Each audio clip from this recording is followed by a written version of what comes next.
Hello and welcome to day 3 of the 12 days of Christmas here on Jorgy's Stripping the Dipping. On the 3rd day of Christmas, Jorgy gave to me 3 questions for the FIA. Fight and you may die. Run and you'll live at least a while. And dying in your beds many years from now, would you be willing to trade all the days from this day to that for one chance, just one chance, to come back here and tell the FIA that they may take our sport, but they'll never take our F1? Oh, sorry. We've all been watching a few too many films. Where was I? So today we get to listen back to 3 questions that I posed to Jan Stovicek. Jan is both a member of the FIA's World Motorsport Council and also the president of the Czechia National Association of Motorsport, covering both motor racing and motorcycling. So when I spoke to Jan earlier in the year, I asked him whether the FIA saw itself as having a role to make motorsport truly global and grow their footprint in Africa. Here's what he said. Definitely, we support growing up and development of the sport in all the regions, and we would like to have also strong motorsport in Africa or South America or in all the continents. But as you can imagine, especially the financial possibilities of international federation are quite limited, so we cannot really afford to build up a new circuit. That's not in our possibilities. But we have, for example, sporting development grants in the FIA. To support project, to support preparation of the circuits, etc., to support development of motorsport. But the fact is that motorsport is expensive. This is something we are fighting with for decades, and we try to make the motorsport affordable and accessible for everybody. But this is very, very difficult. And of course, you can see the building new circuits in Asia or in Middle East. Because the economic power is different than in Africa. That's unfortunately matter of fact, and I can imagine that it's very difficult to collect sufficient funds in Africa to build up a new circuit. So we can help the development of motorsport, but as the international federation, I think you understand, we cannot afford to build up a new circuit there. That's unfortunately not possible. So the second question I had for Jan was about reform, which I think we'll all agree the FIA is in need of, and indeed motorsport as well. And here's what he had to say about the FIA's priorities for reform. Well, there is not some particular area that would be the top priority, but there is a lot of issues and a lot of aspects we have to work on, and it's starting from economy and finance, is going through Formula One. As you know, we have to negotiate new Concord agreement, and it's also going through, let's say, an optimization of the portfolio of the championships and disciplines. We have to find a way how to support these small disciplines, but still we have to reach our target, which was set in the beginning of our term, and it is to make the motorsport more affordable.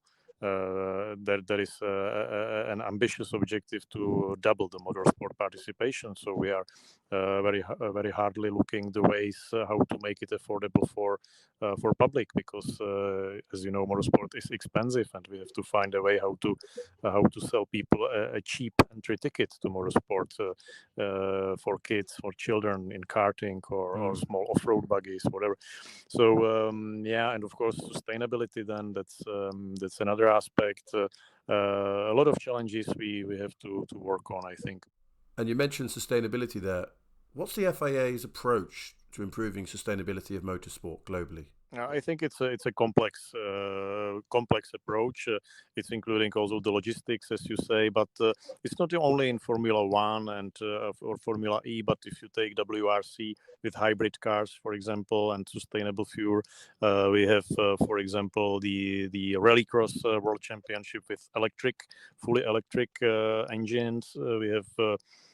For example, the European truck racing with sustainable fuels. So we try to introduce this element into every championship, every series, step by step. Of course, somewhere it's possible to do it quickly. Somewhere it will take more time because it's more complex and complicated. So the approach is I would say complex, and we try to be sustainable in all the aspects. And then please don't forget that the FIA has also a second pillar besides of motorsport, and it is the mobility pillar. Besides of the World Motorsport Council, there is also a World Tourism and Mobility Council, and we also have member clubs focused on general mobility. Which means also introducing sustainable fuels and cars and the sustainability idea into mobility besides motorsport. So this is really one of the key objectives of the FIA. Okay, and the final question and answer that I'm going to share with you today is indeed when I asked Jan Stovicek in episode 30 of season 2 what he saw the FIA's role was as regards to participation of women and girls in motorsport. So here's what he had to say. For sure. This is also a very important aspect, and EDI is a very important issue for the FIA. We have the Women in Motorsport Commission in the FIA, and I think this is one of the most important program to support girls in participating the racing. And I think we are just trying to find the right way how to do that, because there was few ideas that the girls would like to have their own series, and finally it seems that this is not the case. And finally I think that the girls actually want to race together with boys. So we have to accommodate to that, and I support this. I think it's fine, and it's very good and very brave from the girls to measure their forces and their abilities with men.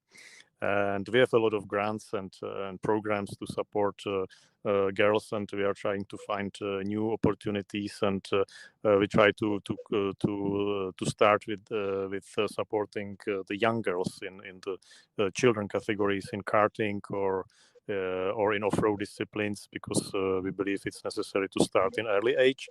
Also, we invest, for example, to some medical research that would lead to some ways how to balance the differences between the physiology of the body of a man and a woman. There are some scientific studies which describe how this can be balanced. So I think there is a lot of efforts from the FIA to make motorsport also accessible for women, for girls, and to make them competitive with men. And I think this is correct, and we have to continue in that. Thank you very much for listening to the 12 Days of Christmas here on Jorgy's Stripping the Dipping podcast. I've been your unusual co-host F1 Blag. Don't forget to like, share and subscribe, and give us a follow both on Twitter and on Instagram @StripTheDip. Until next time, bye.